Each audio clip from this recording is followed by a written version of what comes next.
सुप्रभात बच्चों, कैसे हैं आप। आशा है आप सभी हमेशा की तरह मेरी वीडियोस को लाइक, शेयर और सब्सक्राइब कर रहे होंगे और अपना काम भी पूरा कर रहे होंगे। बेटे, हम लोगों ने ये जो रिवीजन वीडियोस की हैं, पिछली बार हमने किस विषय पर चर्चा की थी। पिछली वीडियो में हमने व्याकरण के पाठ 2 वर्ण विचार पर चर्चा की थी। आज हम उसी पाठ का एक बहुत ही महत्वपूर्ण विषय है जो कि क्या है, जो कि है वर्ण विच्छेद, उस पर चर्चा करेंगे। ठीक, तो चलिए चलते हैं अपनी वीडियो की तरफ। चलिए बच्चों, पढ़ते हैं वर्ण विच्छेद। वर्ण विच्छेद के उदाहरणों को जानने से पहले एक बार उसकी परिभाषा को फिर से दोहरा लेते हैं। क्या है वर्ण विच्छेद? तो वर्ण विच्छेद यानी वर्णों को अलग अलग करना। आसान शब्दों में हम यही कहेंगे, वर्णों को अलग अलग करना वर्ण विच्छेद कहलाता है। यानी किसी भी शब्द को, जो भी शब्द आपको दिया जाए, उसको अलग अलग लिखने की प्रक्रिया को वर्ण विच्छेद कहते हैं। वर्णों यानी कि स्वरों और व्यंजनों को अलग अलग करके लिखना क्या कहलाता है? वर्ण विच्छेद। अब कुछ उदाहरणों के माध्यम से जानते हैं, क्योंकि पेपर में आपको वर्ण विच्छेद के करने के लिए दिया जाता है, कुछ शब्द दिए जाते हैं। जैसे यहाँ मैंने देखिए पहले उदाहरण दिया है, इसमें मैंने 3 शब्द दिए हैं, इमली, कनक और जीवित। इमली में पहला जो इसका पहला वर्ण है वो स्वर है, ई। दूसरा जो शब्द है कनक, उसमें कोई मात्रा नहीं है, बिना मात्रा वाले हैं। और तीसरे में मात्रा डली हुई है। तो जब भी ऐसे कोई शब्द आपके पास आएंगे, आप कैसे करेंगे वर्ण विच्छेद? अगर कोई स्वर वाला आपको आ जाता है, जैसे आम, तो आ जमा म जमा अ, ये हो गया आम का। अब इमली का देखिए, ई जमा म जमा अ, ल जमा ई। कनक में तो कोई मात्रा ही नहीं है, तो जब किसी भी व्यंजन के अंदर, किसी भी वर्ण के अंदर कोई मात्रा ना हो, तो आप क्या करेंगे? क, अ की ध्वनि सुनाई दे रही है, उसके साथ अ लगा देंगे। क जमा अ, न जमा अ, क जमा अ। जीवित में ज पे बड़ी ई की मात्रा है, तो आप बड़ी ई लिख देंगे। व पे छोटी ई की मात्रा है, तो व के साथ छोटी ई लिख देंगे। ठीक है। और त पे कोई मात्रा नहीं है, तो त जमा अ। तो ये हो गया आपका जीवित। बस आपको एक चीज ध्यान रखनी है, आप यहाँ देख रहे होंगे सभी स्वरों के नीचे कोई भी हल चिन्ह नहीं लगा है ना। हल चिन्ह नहीं लगाया मैंने, तिरछी रेखा नहीं लगाई। लेकिन जितने भी व्यंजन है, जैसे म है, क है, न है, ज है, व, त, इन सब के नीचे तिरछी रेखा लगी हुई है। तो व्यंजनों के नीचे तिरछी रेखा लगती है, हल चिन्ह लगता है, लेकिन स्वरों के नीचे हल चिन्ह नहीं लगता। क्यों नहीं लगता? कारण आप सब जानते हैं कि स्वर अपने आप में पूर्ण होते हैं, है ना। लेकिन जो व्यंजन होते हैं वो स्वरों पर निर्भर होते हैं, स्वरों की सहायता से ही बोले जाते हैं। ठीक, इसके बाद देखिए मैंने यहाँ 3 फिर से उदाहरण दिए हैं स्वर रहित व्यंजनों का वर्ण विच्छेद। अगर आपको स्वर रहित यानी कि आधे अक्षर वाले आ जाएं, वक्ता में क आधा है, न्याय में न आधा है, और द्वारा को तो द आधा नहीं लिख सकते, तो वो हम कैसे लिखते हैं? द के नीचे ही हलंत लगा देते हैं, वो आधा ही है। अगर किसी के नीचे हल चिन्ह है, इसका मतलब वो आधा है। तो जब कभी भी ऐसा कोई आ जाए आधे अक्षर वाला, तो आप क्या करेंगे? आप उसको आधा नहीं लिखेंगे। देखिए क के साथ और न में मैंने क्या किया, मैंने क पूरा लिखा लेकिन नीचे तिरछी रेखा लगा दी। ठीक है, न पूरा लिखा लेकिन न के नीचे तिरछी रेखा लगा दी। द भी पूरा लिख के तिरछी रेखा लगा दी, और साथ में कोई भी स्वर नहीं लगाया। क, न, द के साथ में कोई स्वर नहीं लगाया। स्वर ना लगाने की वजह से क्या हुआ? ये अक्षर आधे हैं। ठीक है, तो जब भी आधे अक्षर वाले का वर्ण विच्छेद आएगा तो आप ऐसे ही करेंगे। इसके बाद है र के विभिन्न रूप। तो र 4 तरीके से लगता है। एक, र अपने आप में, जैसे र लिखा है, भारी में र लिखा है, राम, रवि, र ही दिया हो। दूसरा होता है र ऊपर, जैसे म के ऊपर लगाया हुआ है सी की तरह से, इसको बोलते हैं रेफ की मात्रा। एक र होता है पाई वाले जितने भी अक्षर है, पाई मतलब होता है खड़ी रेखा। ठीक है, सीधी रेखा, जैसे ग, ख, क, म, प, ये सारे पाई वाले अक्षर हैं। ठीक है, एक होते हैं जो पाई वाले नहीं होते, जैसे ट से टमाटर वाला ट, ठठेरा ठ, डमरू वाला ड, ढ, ढक्कन वाला ढ, ये पाई वाले नहीं है, ये सीधी रेखा वाले नहीं है। इनमें सीधी रेखा नहीं है ना। तो 2 तरीके के होते हैं, एक सीधी रेखा वाले, एक गोल वाले। जिनमें तिरछी सीधी रेखा नहीं होती। तो जब इनके साथ र मिल जाता है तो कैसे लगता है? अगर पाई वाले हैं, सीधी रेखा वाले हैं, तो तिरछी रेखा के रूप में र लग जाता है। जैसे क्रमिक में क्र, क के नीचे र की ध्वनि आ रही है आपको, क्र क्र, क्रम, क्रिया, ठीक है, तो ये तिरछी रेखा के रूप में लग जाता है। और जो गोल वाले होते हैं उसमें हम उल्टे वी की तरह से लगा देते हैं, जैसे ट्रस्ट, ड्रम, तो ट ड के नीचे हम उल्टे वी के रूप में लगा देते हैं, ठीक है। तो जब भी इनका वर्ण विच्छेद करने के लिए आएगा, तो भारी का तो आप आराम से कर ही लेंगे, कुछ है ही नहीं।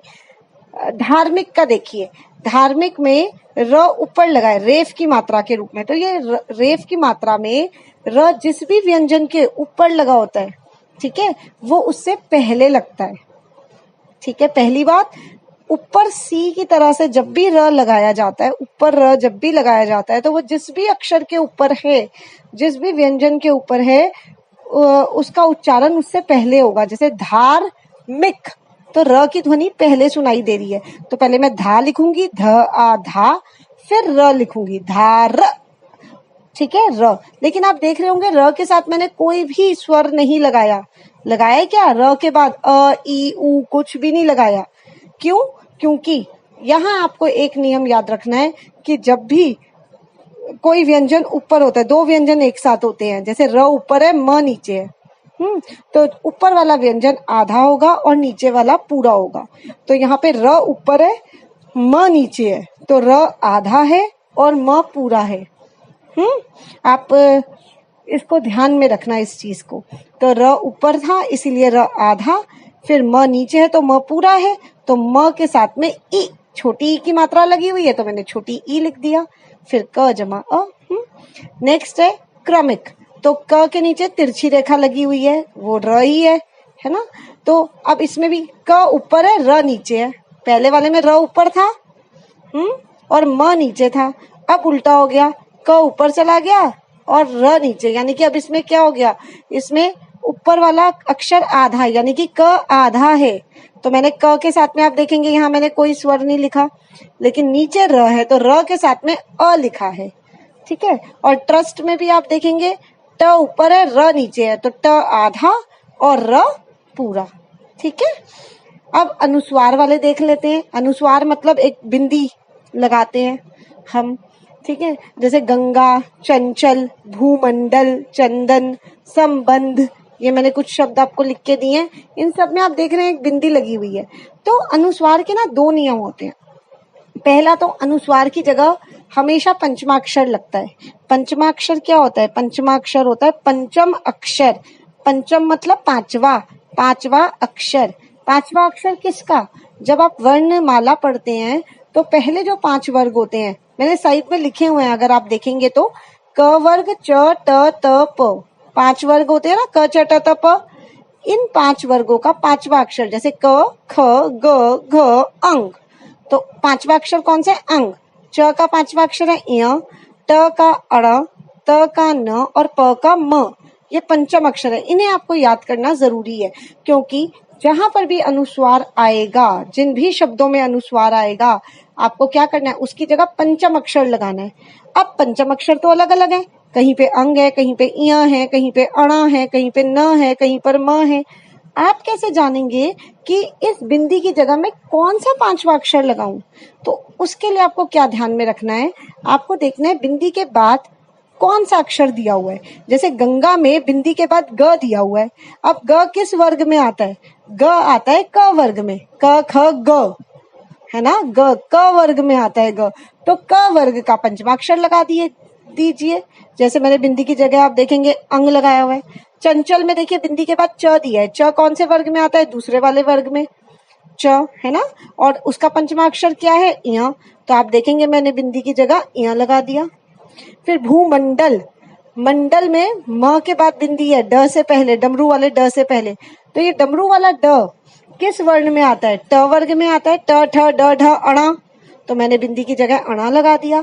चंदन में द आता है त वर्ग में, त, थ, द, हाँ, तो उसका पंचमाक्षर न है, तो बिंदी की जगह न लगा दिया अनुस्वार की जगह। संबंध में देखेंगे बिंदी के बाद ब है ना, तो ब किस में आता है? प, फ, ब, भ, म, तो मैंने म लगा दिया और संबंध। फिर जो बिंदी है, बाद वाली जो बिंदी है उसके पीछे ध है, तो वो जो ध है वो त वर्ग में आता है, त थ द ध न, त वर्ग में आता है, तो इसीलिए उस बाद वाली बिंदी की जगह मैंने न लगा दिया। ये तो थे पहले 5 वर्ग वाले, लेकिन नीचे मैंने आपको लिख कर दिया य लव और श श स ह का कोई पंचमाक्षर नहीं होता, ये 4 व्यंजन लिखे हुए हैं। ऐसे में आप क्या करेंगे, पहले तो आपने कह दिया कि बिंदी की जगह में पंचमाक्षर लगाऊंगा, लेकिन अगर कहीं ऐसा आ जाए कोई शब्द जिसमें बिंदी के बाद पंचमाक्षर, ऐसा कोई शब्द अक्षर ही ना हो, ऐसा कोई व्यंजन ही ना हो जिसका पंचमाक्षर हो, तब आप क्या करेंगे। जैसे बिंदी के बाद य दिया है, बिंदी के बाद श दिया है संशय में, तो अब य का तो कोई पंचमाक्षर है ही नहीं, श का पंचमाक्षर है ही नहीं, तब हम क्या करेंगे, हम स पर स जमा अ के ऊपर ही बिंदी लगा देंगे। ठीक है, ये करेंगे हम, समझ गए। अब है अनुनासिक वाले। अनुनासिक वाले भी देखिए 2 होते हैं। एक होता है जो मात्रा, जिनमें मात्रा नहीं होती, जिन शब्दों में मात्रा नहीं होती वहां तो हम चंद्र बिंदी लगाते हैं, अनुनासिक का चिन्ह चंद्र बिंदी है। जैसे आंख और सांप में ऊपर कोई शिरोरेखा के ऊपर कोई मात्रा नहीं थी तो मैंने सीधा सीधा लगा दिया, लेकिन लिखे और चिड़ियों इनके ऊपर मात्रा लगी हुई है, तो मैंने यहाँ पे चंद्र बिंदु की जगह बिंदी लगा दी। लेकिन इस बिंदी का मतलब आपको ये बिल्कुल भी नहीं समझना कि ये अनुस्वार है, ये बिंदी है तो ये अनुस्वार है, पंचमाक्षर लगाने बैठोगे, पंचमाक्षर वैसे भी नहीं लग पाएगा क्योंकि लिखे के बाद में कुछ है ही नहीं। आप देख रहे हैं कोई व्यंजन ही नहीं है, तो आप किसका पंचमाक्षर लगाओगे आप। तो ये क्या है, ये अनुस्वार नहीं है, ये अनुनासिक है। ठीक है, ये चंद्र बिंदी है, पर मैंने यहाँ चंद्र बिंदी क्यों नहीं लगाई, क्योंकि जब भी शिरोरेखा के ऊपर मात्रा लग जाती है तो फिर जगह की दिक्कत आती है। अगर मैं इसके ऊपर चंद्र बिंदु लगाऊंगी तो लिखने में थोड़ी सी दिक्कत आएगी, जगह कम है, इसीलिए जगह की कमी को देखते हुए मैंने चंद्र बिंदी की जगह बिंदी ही लगा दी। ठीक है, तो आप इसमें क्या करेंगे, आंख और सांप में तो आप सीधा सीधा देख रहे हैं, वही जैसे यर लव में किया था, पहले वाले के साथ में ही चंद्र बिंदी लगा दी थी, वही कर देंगे। और लिखे में, लिखे को आप देखिए, पहले ली लिख दिया, फिर ख ए, अब चाहे तो ए के ऊपर ही चंद्र बिंदी लगा दे जैसे मैंने नीचे करके दिखाया है, या अलग से चंद्र बिंदी का चिन्ह बना दे, दोनों ही सही माने जाएंगे। चिड़ियों में भी आप देखेंगे य जमा ओ, यो में य जमा ओ, अब ओ के ऊपर ही बिंदी लगा दे या फिर जमा करके अलग से चंद्र बिंदी लगा दे, आपकी मर्जी, दोनों ही सही माने जाएंगे। ठीक है, तो ये हो गया आपका अनुस्वार अनुनासिक वाले। इसके बाद आपके एक सबसे जरूरी जो इम्पोर्टेंट है वो है संयुक्त व्यंजन वाले, हम उन पे चर्चा कर लेते हैं। संयुक्त व्यंजन में आपको 4 संयुक्त व्यंजन होते हैं, क्ष, त्र, ज्ञ और श्र। क्ष, ठीक है, इसमें गलती क्या करते हैं ना बच्चे कि वो क्ष के साथ ही अ लिख देते हैं, क्ष जमा अ, त्र जमा या क्ष जमा ई, क्ष का आगे विच्छेद नहीं करते। आपको ये ध्यान रखना है कि ये क्ष किसके मेल से बना है, तो आप देखेंगे क्ष किसके मेल से बना है, क और श के, तो मैंने यहाँ लिखा है क जमा श, क्योंकि क्ष पे छोटी ही है तो मैंने छोटी ही लगा दी। नीचे क्षत्रिय में त्र आप देखेंगे पहले क्ष है, क्ष किसके मेल से बना, क जमा श, कोई मात्रा नहीं है तो मैंने अ लगा दिया। त्रि, त्रि में किसके मेल से बना है, त्र, सीधा नहीं लिखेंगे त्रिशूल वाला त्र जमा छोटी ई, नहीं, गलत हो जाएगा। त्रि किसके मेल से बना है, त जमा र जमा ई, त्रि। अज्ञानी में ज्ञ किसके मेल से बना है, ज जमा इय के मेल से, आ की मात्रा है तो आ लगा दिया। अश्रु में श्र किसके मेल से बना है, श और र के, छोटे ऊ की मात्रा है तो छोटा ऊ लगा दिया। ठीक है, तो संयुक्त व्यंजन में आपको क्या ध्यान रखना है कि ये संयुक्त व्यंजन किसके मेल से बने हैं। ठीक है, उसका वर्ण विच्छेद करना भी जरूरी है। तो ऑलमोस्ट जितने इंपॉर्टेंट थे मैंने आपको करा दिए। अगर इसके अलावा भी कोई शब्द ऐसा होता है जो आपको समझ में नहीं आता, जिसका वर्ण विच्छेद करना आपको नहीं आ रहा है, तो आप मुझसे जरूर पूछें। कहाँ पूछेंगे, कमेंट सेक्शन में। ठीक है, वैसे आपको कोई दिक्कत परेशानी आएगी नहीं, लेकिन आएगी तो आप मुझसे कमेंट सेक्शन में